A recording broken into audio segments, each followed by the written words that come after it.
Let's talk about some of the changes that are happening in Grit. So, Grit right now is doing very well in my eyes. And by that, I mean the balance of the game, the feel of the game, the core turns, structure of the game. All of it's kind of flowing pretty well. But there are some things that kind of need to be slightly altered that maybe don't really matter in the in the now, but will matter kind of in the long term that I think of at least. So what we're gonna go over is we're gonna go over some of the cards that have changed, not buffed, not nerfed, but just side graded to match those structural changes that I want to get. So we'll go over some of those cards, and then after that we'll go over some of the cards that I think should have structural changes, because it's something about them isn't working, and that's more of like a something's gonna happen, I don't know what, but more of like a ramble sesh, which is a classic to these videos. So let's get started. So the first one that I'm going to take a look at is stealth. So stealth, you'll see some icon changes as well. Those are things that we're playing with. It's nothing crazy. So I'll go over the card, and then yeah, the icons shouldn't really matter. So this is a one cost neutral enhancement. It says exhaust it. Guess the cost of the card on the bottom of your deck. Reveal the bottom card of of your Reveal the bottom card of your deck. If you are correct, your next attack this turn deals +1 damage. So that attack really means anything that is an attack. So a basic attack, an ultimate attack, an attack card, an attack from a summon. Anything that deals damage essentially is an attack. I think that's something that could be cleaned up later, but that's besides the point. So this card initially was along the lines of deal your attacks this turn deal additional damage if you've hidden a card this turn. And one thing I'm going to start to move away from, and this card is an example of that, is overall buffs to stats and damage and armor and all of those things. So you don't get this passive buff of more damage for the entire turn or for a period of time, but rather you get an instance of increased damage. The same thing is going to go with armor, which we'll see in a little bit later. But the same thing, you don't get additional armor the whole time. You get armor for one specific time that you want that armor, which effectively functions as the same thing, but with but only once. Which is, I know, not the same thing, but effectively is the same thing for one attack. And I think that's better because these passive buffs in this game make it so the more you stack onto them, the crazier and crazier the end game becomes for you. So you can kind of pool the end game 1 or 2 turns close or earlier in the match. And as much as I like a succinct game, I know that my ideal number of turns in the game is somewhere between 5 to 7. That is essentially, if you wanted it to be, that's going through your characters twice, or another way to think about it, in my mind sometimes, is going through your deck around twice, so taking 2 of your stamina cards that way. That is obviously going to really drastically change depending on the matchup, depending on how well a player knows what to do with their deck, both offensively and defensively, and also the luck of the draw, right? If you don't get some of your big attack cards in different parts, you're going to save cards, and those cards are going to carry over, and it's a whole bunch of things. But essentially, having this passive buff of attack that this card used to give was not something that I knew how to deal with from a design perspective. So stealth has moved from a total buff to a one-time buff.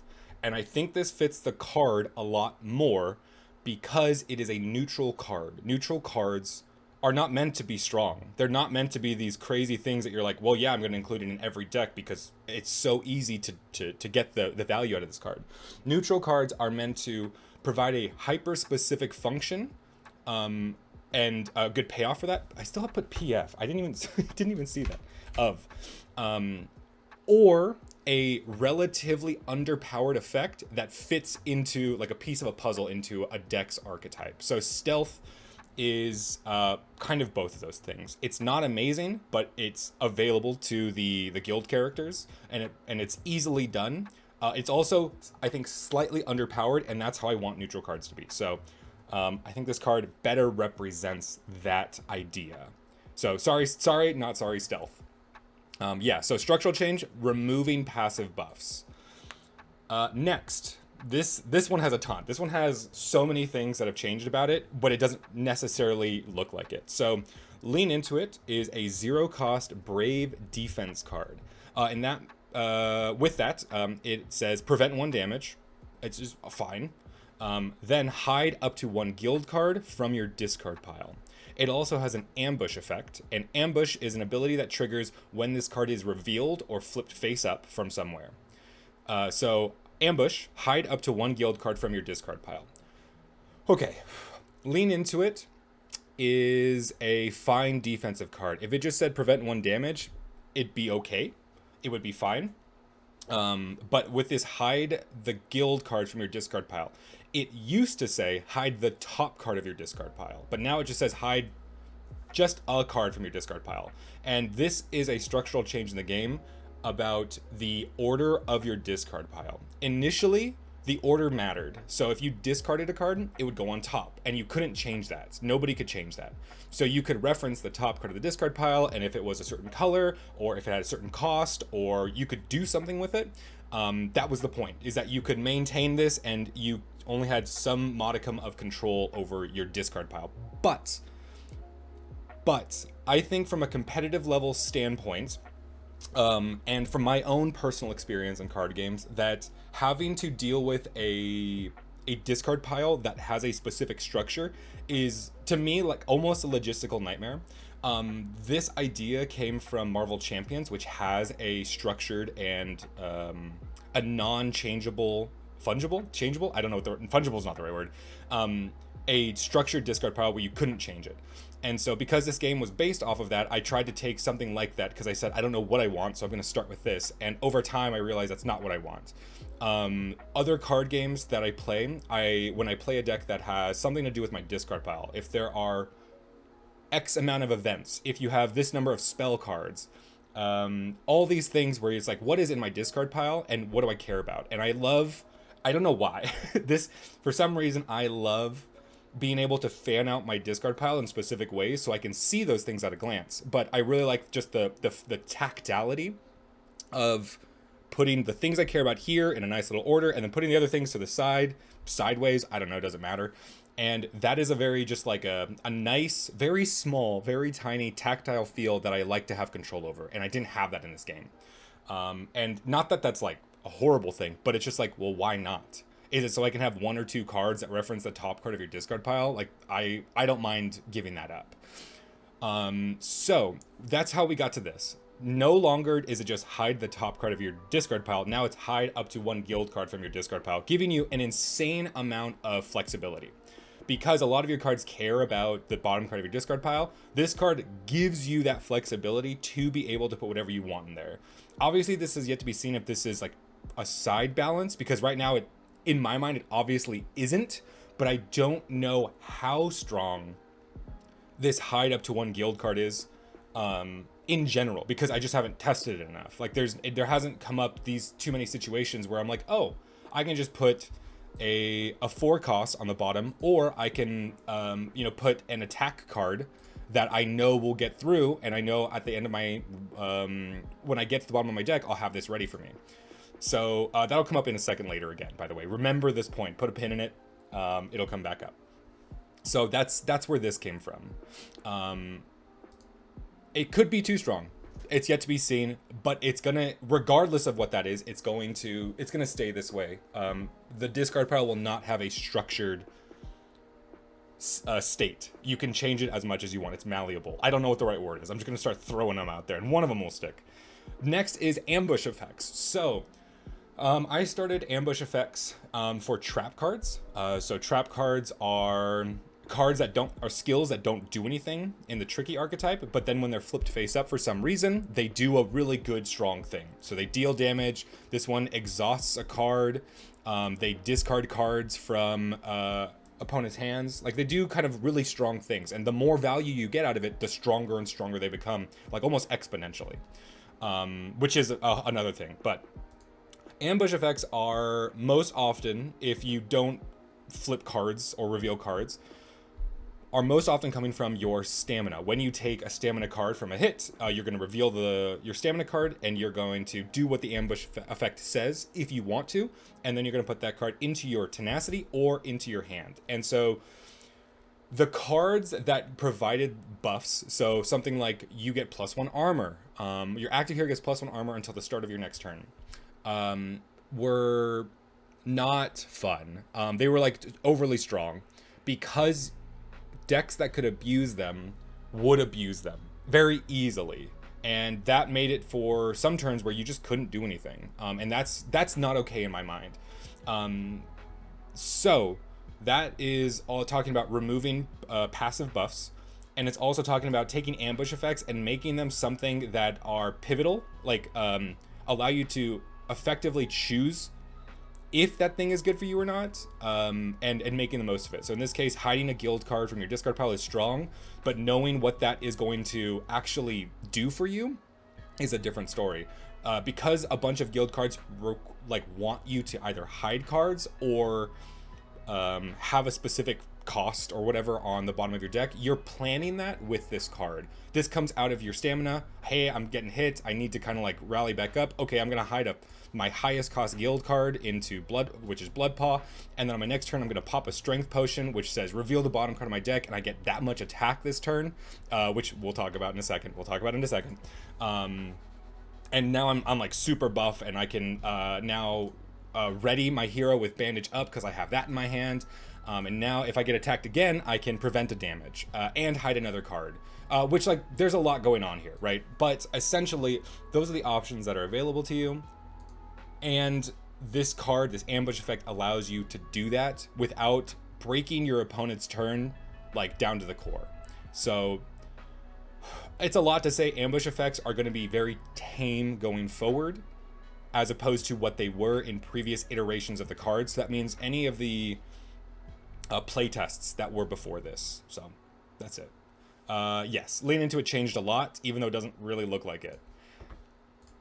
Bandage Up is the same way. So Bandage Up is has to do with stamina piles, and it also has to do with ambush effects. So this ambush effect, let's just go over the card. Bandage Up is a 2-cost Brave skill card that says look at the top card of your and your opponent's stamina pile. Ready your active hero, then hide 1 card from your discard pile. So this card does a lot of things. It does a lot of things for 2. Most importantly, it readies your hero, and it sets up hiding a card from your discard pile, which is great. However, looking at the top card of your opponent's and your stamina pile, it wasn't necessarily explicit that stamina cards were in a stack. It was more of just like, fan your stamina cards out, take one of them, it doesn't matter. But if we make it so it's a pile of cards, quote unquote a pile or a stack or whatever you want to call it, this would make it so you can reference specific cards in there. And we'll see this come up, I think, a little bit later as well. But essentially, this allows you to look at them and plan accordingly to either a card that's going to go into tenacity, into hand, or into maybe it has an ambush effect.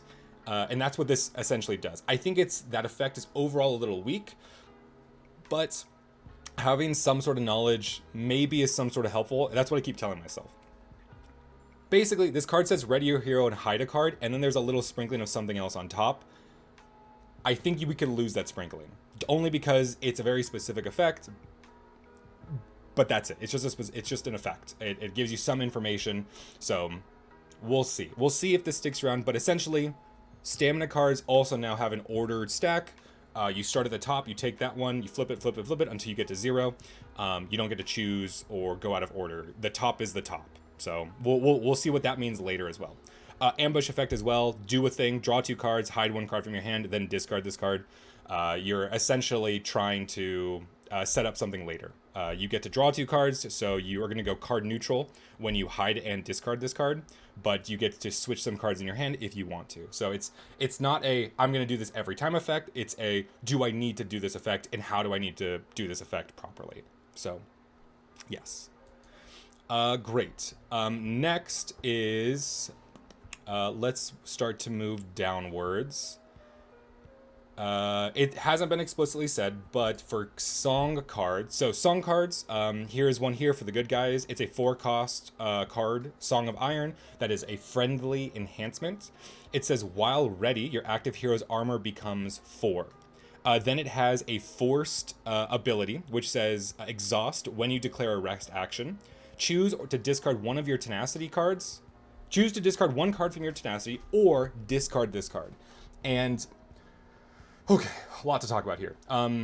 While ready is kind of the annotation of how do I interact with this card, right? How do I beat this card if I'm on the other side? Because if it just says your active hero gets armor becomes 4, there's no way to interact with it unless you can defeat, quote unquote, defeat it or discard it in some way. And in the game's kind of core right now, enhancements don't necessarily get defeated too often, especially 4-cost enhancements. 4-cost is like a game-changing card, and we'll see that kind of sparse throughout. But 4-cost is kind of the threshold of, if this card doesn't have a specific like downside to it, this card is meant to kind of be a like your ultimate card, your signature card. You're the one that you're like changing the game by playing. Setting your hero's armor to 4 is that, and I almost think it's too much still. Once again, we're talking about passive buffs. This is a card that kind of breaks that rule almost instantly after I've said it, but it's also one that I'm looking to change because it does break that rule. And yeah, it's a little hard. It's a little hard to find that balance with this one specifically because I like the effect, but I don't like the outcome of the effect. So this one, yeah, we'll see. But essentially, song cards will now have this wall ready for some of them, or for most of them, which allow the other person to interact with it, but also allow you to kind of control when these things are happening, which we'll see later as well. So song cards have a wall ready effect, and that's your buff that you get out of it. Let's see, what else? We've talked about ambush effects. That's the same thing here with Hilda's cards. They were insane. And now they're less insane because of the ability, the ways that they're kind of forced to be. Okay, so for Hilda, let's just go to Hilda's hero. That would make a little more sense. So when we talked about your stamina pile having a kind of a stack to it, so it's top to bottom, Hilda is kind of the representation of that. So Hilda is a brave hero, which means for all brave heroes, she's going to have 2 attack, 3 armor, and a hand size of 5. And her ability is, after a card enters your tenacity face down, flip the top card of your stamina face up. Then, because you've done that, that's the cost, flip that tenacity card face up, which I think the wording could be better, but that's we'll get to there at some point. So, a card enters your tenacity face down, something like Shield Bash. Deal 4 damage, then place this card into your tenacity face down. Hilda then says, I can flip my stamina card, or the top of my stamina face up, and then I can flip this card face up. And that's great, cool, awesome, nice. So the cost is quite small. It's almost insignificant, but it also is a gate, it's a balancing mechanic, because that means you have to somehow flip that stamina face down, or you need to take that stamina card, so that way you can use that kind of ability again. If you cannot flip the top card of your stamina face up, then you can't do the next cool thing. For example, if we say, let's do the same scenario. I am playing Hilda. Hilda has her ability active. The top card of my stamina is face down. I play Shield Bash, a 2-cost attack card that has a bunch of other effects, but the only one we care about is deal 4 damage. Cool. Then place this card into your tenacity face down. I place it into my tenacity face down. I activate Hilda's effect, which says flip the top card of my stamina face up. I do that, and now I can flip Shield Bash face up. Boom. So I played Shield Bash for free using its cost modifier. Then I got to now I get it on my tenacity face up for 2, essentially free like a tenacity total increase, and that's because I used her ability. Cool, awesome. But now I want to play All Out. And All Out is a 3-cost brave attack that says deal 6 damage. Then you may flip the top card of your stamina pile face up. Otherwise, place this card into your tenacity face down. So I've chosen to put Shield Bash face up. Because I've done that, my stamina, the top card of my stamina is face up. So all out, I can't flip it face up again. It's already face up. And now we get to the point where I put all out into my tenacity face down, and I'm a little sad because I know that I could have played that better. I should have left shield bash face down. I guess all out, now that I say it out loud, all out is kind of the same thing as her ability. Oh, but it allows you to do it on another character's turn. Yeah, that's right. That was the point. So, or, there's a bunch of other ways to deal with this, but essentially that's the gate. The gate is, can you flip the top card of your stamina face up? Yes or no. If you can, cool, do the cool thing. If not, you can't do the cool thing. And now that's because our stamina has an order to it. So a lot to say that, but I think that, Hilda was very strong because she had these generically really good cards that could play basically off themselves. And now there's a little bit more of a gate to that. A little bit more of a gate. Yes. So that is Hilda's. Let's talk really quickly about defense cards. Defense cards are going to be more kind of like surprise parrying cards. Many defense cards will stop having this prevent damage effect in favor of another way to prevent damage or another way to improve your state in the game. Reposition is a 1-cost defense a tricky defense card, and it says flip up to one of your tenacity cards, face up or face down, it's up to you.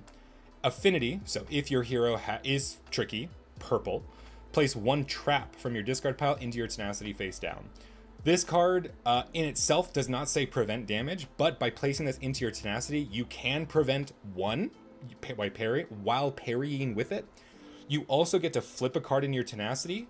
Generally, that's going to be you're flipping it face up, allowing you to parry with that card as well. So although this card doesn't say explicitly prevent damage, it is still providing you the same outcome, and even better yet, is probably providing you a better outcome. Yet to be seen here if that's a problem, but it's very strong. You play all out, you aren't able to flip the top card of your stamina, so it goes into your tenacity face down. You swap your characters by resting, and you draw reposition. You play reposition so you can flip that all out that you just put face down. You get a trap card back from your discard pile because you're playing Amber, who is tricky, so you fulfill the affinity trigger. And now you've got reposition and all out and a face down trap in your tenacity, allowing you to prevent a really strong attack. So that's what the defense card is. They're meant to be these kind of like skill card, these surprise skill cards that are in some other way trying to get you to prevent damage. Okay, that's what defense cards are now. Great, perfect. Let's see. Next, I think a lot of these things we've talked about already. Summon cards I think need to just have a little bit more wordage on them. I don't like that summon cards need to have a special rule to them. So a summon card is going to be, so here, let's talk about Abomination. Abomination is a 4-cost friendly summon, and 4 costs are meant to be pretty game defining in some cases, of like how you're going to revolve around it over the next few turns. And it says exhaust as an action, discard 1 card attached here, deal 4 damage. Defense cards cannot be played during this attack, which is pretty nuts, because you have to parry them, and that means you're getting something off their tenacity, and you can kind of control what that is depending on some factors. But essentially, you can't play defense cards, big deal. And the way that summon cards work is that when you play it, for Abomination, you would discard or generate 4 resources somehow, and you would take the top 4 cards of your deck and attach it to the Abomination, and every time you want to do something, you would have to discard one of those cards, therefore reducing the Abomination's effectiveness going on, because they can't do that as many times.